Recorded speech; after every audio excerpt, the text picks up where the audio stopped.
Jazz Pakistan का सबसे बड़ा डिजिटल लाइफस्टाइल ब्रांड है जो कि लोगों को डिजिटली इनेबल कर रहा है। अब जब डिजिटली इनेबल करने की बात होती है तो जाहिर है आजकल ज़माना सारा डिजिटल है, हर चीज़ डिजिटल हो रही है और टफ़ टाइम है। टफ़ टाइम में आप जहाँ इतनी महंगाई हो गई है तो किसी को भी एक जॉब से जो है ना वो मामला तो उसके घर के सेटल नहीं हो पा रहे। बिल्कुल, लोग चाहते हैं भाई हाँ, ज़्यादा काम करें। उसमें फ्रीलांसर्स का भी एक बड़ा पैमाना है जो कि काम कर रहा है मार्केट में। और फ्रीलांसिंग से मुराद ये है कि आप किसी इदारे के साथ उस तरह से एसोसिएटेड नहीं होते, आप उसके एम्प्लॉई के जुमरे में नहीं आते, लेकिन आप फ्रीलांसर घर बैठ के। अच्छा, कोविड में ये चीज़ और ज़्यादा बढ़ गई क्योंकि वर्क फ्रॉम होम हो गया।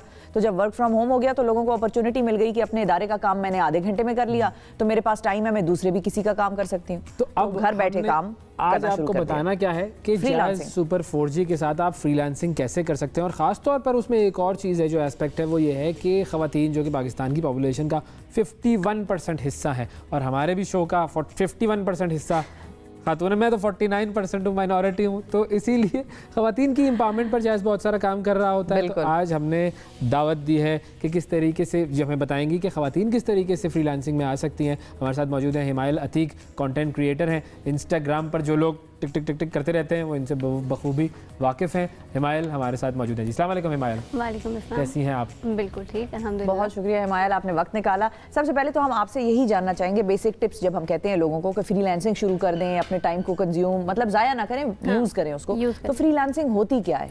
फ्रीलांसिंग ये होती है जैसे आपने बताया कि आप एक ब्रांड से या एक कंपनी से एसोसिएटेड नहीं होते, आप मल्टीपल जगहों पे मल्टीपल लोगों के साथ काम कर सकते हैं, मल्टीपल ब्रांड्स के साथ काम कर सकते हैं और आप अपनी टर्म्स पे काम कर सकते हैं। तो फ्रीलांसिंग होती है। तो बस हिमायल, आज जो हमने ये सेगमेंट किया है इसका बुनियादी मकसद ये है कि मुझे सिखा दो कि मैं जो फ्रीलांसिंग है वो कैसे कर सकूं, दौलत कैसे बना सकूं।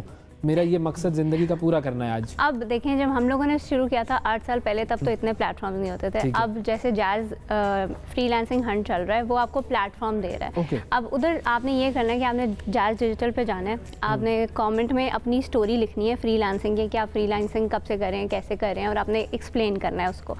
और फिर वो आपको बुलाएंगे एक लाइव शो पे और वो आपको प्लेटफॉर्म देंगे जिसपे आपको ऑब्वियसली रिकग्निशन मिलेगा और लोग आपको जानेंगे। सही है, जबरदस्त, बेहतरीन। और हमारे मतलब, और ये कितना आसान होगा किसी के लिए भी या किसी कंटेंट क्रिएटर के लिए कि वो अपनी कहानी वहां पर लिखे। एग्जैक्टली, तरीकाकार किस तरह से होना चाहिए, थोड़ी वो भी टिप्स दें। बस आपने जैज़ डिजिटल के पेज पे जाना है, इंस्टाग्राम पे पोस्ट पे आपने कमेंट करना है और अपनी स्टोरी बतानी है, दैट्स इट। पर आपने स्टोरी अच्छे तरीके से बतानी है क्योंकि काफ़ी ज़्यादा लोगों में से आप एक विनर चूज़ होगा।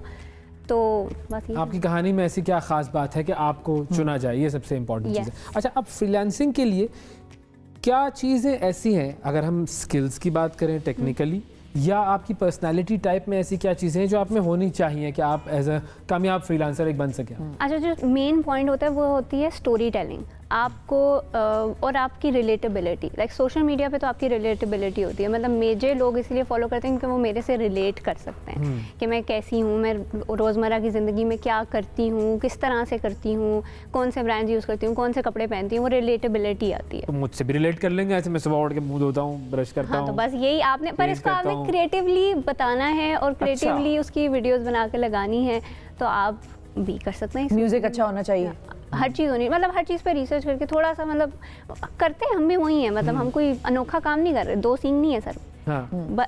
बस उसको अच्छे तरीके से प्रेजेंटेशन। तो सही। और टाइम कितना लगता है वैसे? मिसाल के तौर पे अगर आपको दिन में 3 ब्रांड्स के लिए या 3 किसी प्रोजेक्ट्स के लिए वीडियोस बनानी है तो ये, और स्टार्ट से लेकर एंड तक का प्रोसीजर सारा बताएं कि उसमें कितना टाइम लगता है? आपने बैठी, आप पहले आपने वो कपड़े देखे और आपने सोचा कि भाई ये कलर है इसका, जगह कौन सी होनी चाहिए, तो ये सारी प्लानिंग में और फिर इसकी एग्जीक्यूशन में टोटल कितना टाइम लगता है? अच्छा, वीडियो की एग्जीक्यूशन डिपेंड करती है कि उसकी ड्यूरेशन कितनी है, ठीक है। अब यूट्यूब के व्लॉग्स होते हैं, उनकी ड्यूरेशन लंबी होती है, तो उनमें आपको 10-10 दिन भी लग जाते हैं खाली रिकॉर्डिंग में। अब इंस्टाग्राम की 30 सेकंड 15 सेकंड्स की वीडियो होती है, टिकटॉक की फॉर इंस्टेंस 15 सेकंड्स की वीडियो होती है, उसमें रिकॉर्डिंग में इतना टाइम नहीं लगता, लेकिन बैक एंड पे रिसर्च करके और फिर ट्रेंडिंग म्यूज़िक आपने निकालना है, या फिर ट्रेंडिंग म्यूज़िक नहीं भी निकालना, देन यू हैव टू सी कि कौन सा म्यूज़िक उस पर सेट हो रहा है, हर चीज़ उसके अकॉर्डिंगली देख के रिसर्च अगैन करके फिर जब आपने वीडियो बनानी है तो आपने लगानी है। तो उसके बैक एंड पे बहुत काम होता है, शूटिंग पे इतना नहीं होता फॉर इंस्टेंस। अच्छा, कुछ इसमें ऐसे भी होते हैं कुछ ब्रांड्स जो ये कहते हैं फ्रीलांसर को कि आप हमें सिर्फ अपनी पोस्ट कर दें, और कुछ होते हैं जिनका रील्स पर फोकस ज्यादा होता है। दोनों में ज्यादा फर्क है, ज्यादा वायरल पोटेंशियल किसमें है, और दोनों में बेसिकली डिफरेंस है क्या? एक आपकी उस पे रह जाएगी, टाइमलाइन पे रह जाएगी, दोनों टाइमलाइन पे रहेंगी। नहीं, रील तो वो हो जाएगी ना। नहीं वो भी आप टाइमलाइन पे रील नहीं, सॉरी स्टोरी की बात मैं कर रही हूँ, स्टोरी की। स्टोरी बल्कि आप इन तीनों का ही फर्क बता दें, रील का, स्टोरी का और पोस्ट का। अच्छा, स्टोरी से ये होता है कि वो इंस्टेंट होती है ना, मतलब लाइक फॉर एग्जांपल यहाँ पे आने से पहले मैंने एक स्टोरी लगाई कि I am going to this show, तो इंस्टेंटली वो जो देखेगा वो जाके वो रोज़मर्रा की चीज़ें होती हैं। अब वो ज़ाहिर मैं एक ही दिन आऊँगी ना शो पे, मैं रोज़ तो नहीं आऊँगी, तो वो पोस्ट पे लगाने का उसका कोई फ़ायदा नहीं होगा। तो वो ब्रांड को इंटीग्रेशन उस पर डिपेंड करता है कि ब्रांड को चाहिए किस किस्म की, तो वो उस तरह से आपको अप्रोच करता है और उस लिए लेता है। अच्छा, टेक्निकली क्या स्किल्स होनी चाहिए किसी एक शख्स में जो कि ये काम कर सके? ज़ाहिर शूट करना, एडिट करना, ये भी तो मुश्किल काम होगा बहुत सारे लोगों को। फ्रीलांसिंग में तो आप बहुत कुछ कर सकते हैं ना, ज़रूरी नहीं है कि आप लोग कंटेंट क्रिएटर ही बनो। आप फोटोग्राफी भी कर सकते हो, आप वीडियोग्राफी भी कर सकते हो, आप कुकिंग वीडियोस भी बना सकते हो। आप जिस चीज़ में माहिर हो आप वो चीज़ करो, फ्रीलांसिंग के तौर पर उनको लेके जाओ।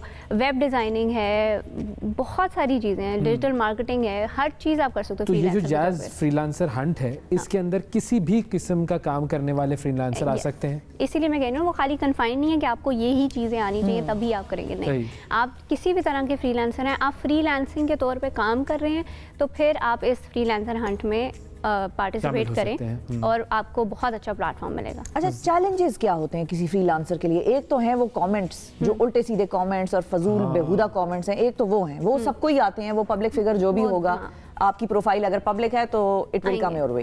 लेकिन इसके अलावा क्या चैलेंजेस हैं? बहुत सारे चैलेंजेस हैं, मैं क्या बताऊं?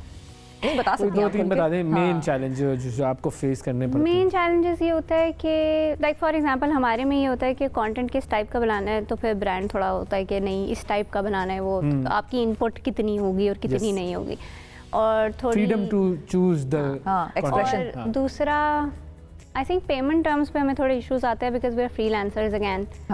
तो वो लोग डिले हो जाती हैं। फ्रीलांसर है तो फ्री में काम कर देगा, ये भी होता है बहुत ज़्यादा। लेकिन अब बहुत रिकग्निशन आ गई, तो अब ये नहीं होता फ्री वाला, लेकिन अब डिलेज आ जाते हैं पेमेंट में, तो वो थोड़े से इश्यूज आते हैं, बट देन अगेन सॉल्व हो जाते हैं, कोई इतने बड़े को भी कोई इश्यूज। अच्छा, ज़्यादा फायदा किस चीज़ का होता है? कुछ ब्रांड्स कहते हैं हम आपको पैकेज भेज देंगे और आप हमें थोड़ा सा प्रमोशन दे दें, और कुछ ब्रांड्स कहते हैं कि आप हमें थोड़ी सी प्रमोशन दे दें, हम आपको पेमेंट कर देंगे। ये दो अलग अलग स्ट्रैटेजीज हैं। ज़्यादा फ्रीलांसर्स किसकी तरफ जाते हैं? जाना तो पेमेंट्स की तरफ ही चाहिए, क्योंकि मतलब कपड़ों से और मेकअप से आपके बिल्स तो पे नहीं हो सकते। This is my job, this is what I do for a living. तो फिर आई कैन नॉट, मैं हर वक्त पैकेज लेती रहूँ, मेकअप लेती रहूँ, कपड़े लेती रहूँ, कितने जमा करूँगी? अब तो घर में जगह भी नहीं है रखने। नहीं है रखने, बिल्कुल। आप भिजवा दिया करें, गिफ्ट दे दिया करें लोगों को, आप सारे आप ले लें। मेरे पीआर पैकेजेस इनको भेज दें। जबरदस्त। अच्छा, फिर बहुत सारे ऐसे हो कि जब मैं इस्तेमाल नहीं कर पाऊंगा वो मैं आगे भेज दूंगा, तो हमारा पैगाम मोहब्बत आगे जितना पहुंचे, बिल्कुल हमें इससे कोई प्रॉब्लम नहीं, उतना कम है। तो बेसिकली एज अ फ्रीलांसर जो यंगस्टर्स जो फ्रीलांसिंग के शोबे में आना चाहते हैं, उनको आप क्या टिप देंगी कि भाई ये 2-3 चीज़ें ऐसी हैं जो मद्देनज़र रखो और कूद जाओ? देखो, एक तो ये कि अगेन एक जॉब से आपकी घर की कमाई नहीं चल सकती। महंगाई वैसे ही बहुत बढ़ती जा रही है, एक महीने में ही इतनी बढ़ जाती है कि आप क्या ही कर सकते हो। तो आपके पास मल्टीपल सोर्सेज ऑफ इनकम होनी चाहिए। आप फ्रीलांसिंग में आपके पास like 4-5 multiple sources of income हो सकते हैं। लाइक एज अ इंडिविजुअल मैं कंटेंट क्रिएटर भी हूँ, मैंने डिजिटल मार्केटिंग भी की हुई है, मैंने सेलिब्रिटी स्टाइलिंग भी की हुई है, मैंने बहुत सारे ऐसे काम किए हुए हैं जो कि फ्रीलांसर होने के तौर पे मैं कर सकती थी। मतलब देयर आर डिफरेंट जॉब्स ना, तो मैं I am not confined to बस कि मैं इंस्टाग्राम इन्फ्लुएंसर ही हूँ, नहीं, मैं हर चीज़ कर सकती हूँ। मैं यूट्यूब से अलहदा कमा सकती हूँ, मैं इंस्टाग्राम से अलहदा कमा सकती हूँ, मैं टिकटॉक से अलहदा कमा सकती हूँ। तो आप वो nobody Mrs out on these things, right? तो आप मल्टीपल, आप भी चाहेंगे, आप होस्ट हैं तो आप साथ इंस्टाग्राम पे भी 2-3 पोस्ट से कमा लें, आपका ही फायदा है ना। इसी तरह हर किसी का ये फायदा है। तो आप लोगों को वो करना चाहिए ताकि आप लोगों की जिंदगी आसान हो। बट कंपटीशन टफ है। कंपटीशन तो बहुत टफ है, अब तो बहुत ज़्यादा टफ, बहुत टफ, मेहनत ज़्यादा, और नए लोग भी आ रहे हैं जाहिर है, और उसमें वो फ्रीलांसर्स फ्री वाले भी आ रहे हैं जो कि ब्रांड को फ्री में भी थोड़ी देर के लिए प्रमोट करना चाहेंगे। फाइनली मेरा आपसे सवाल ये है कि मिसाल के तौर पे आपने किसी ब्रांड के साथ एसोसिएशन रखी और उसने आपको चीज़ें भेजनी शुरू कर दी कि हमें प्रमोशन दें, और शुरू में you were doing it for free, Aahista Aahista आपका वो प्लेटफॉर्म बड़ा हुआ, फॉलोअर ज़्यादा हुए, रीच बढ़ी, तो आपने सोचा कि अब मैं ब्रांड से चार्ज करूंगी फॉर द प्रमोशन। तो अब उसी ब्रांड को, और ब्रांड बड़ा अच्छा है, ब्रांड आप छोड़ना भी नहीं चाह रही, तो उस ब्रांड को आप कैसे कन्विंस करेंगी कि previously we were doing it for free, now you have to pay me to do the same thing? Brand को खुद भी पता चल जाता है, because when they see the response के फॉर एग्जांपल मैंने एक पोस्ट लगाई है, उससे उनको इतनी सेल्स आई हैं, उनको पता लग जाता है, तो फिर वो दे आर रेडी टू पे यू एज वेल, क्योंकि उनको फ़ायदा हो रहा है ना। At the end of the day उन्होंने मार्केटिंग करनी है, उन्होंने सेल्स निकालनी है, उनका अगर पर्पस पूरा हो रहा है तो फिर वो आपको पीआर पैकेज भी देंगे और वो आपको पैसे भी देंगे। पर पहले आपने उनको कन्विंस करना है। ऑब्वियसली जब आप नए आते हो तो उनको कन्विंस करना पड़ता है। ये नहीं होता कि आते सार आपको छप्पड़ फाड़ के पैसे भी मिल जाएंगे और पीआर पैकेजेस भी मिल जाएंगे, नहीं, you have to work for it. मुझे 8 साल लगे ये सब कुछ करने में। बस तो ये आपका 8 साल का तजर्बा, हमने कोशिश की कि चंद मिनटों में कुछ चीज़ें, कुछ टिप्स लोगों तक पहुंचाएं, लेकिन हम आपसे तजर्बा लेते रहेंगे और सीखते रहेंगे। मैंने भी सोच लिया है कि बस कुछ ना कुछ फ्रीलांसिंग करूंगा मैं। लवैस को जो है हम इस डगर पे डालते हैं, बस कोशिश करता हूँ भाई, मेरा भी जो है वो कुछ मल्टीपल। आप भी जैज़ डिजिटल हंट में पार्टिसिपेट करें। ये मैं इसीलिए इसी पे आ रहा था कि भाई एक तो प्लेटफॉर्म मुझे मिल गया, जैज़ डिजिटल फ्रीलांसर हंट जो है वो है, और उनका जो बुनियादी नुक्ता है वो ये है कि जो टफ टाइम है उसको अपना टाइम वही लोग बनाते हैं जो डिजिटल से सुपर डिजिटल हो जाते हैं। तो हम भी सुपर डिजिटल हो जाएंगे। और बहुत शुक्रिया आपका Himayal, thank you for coming to the show.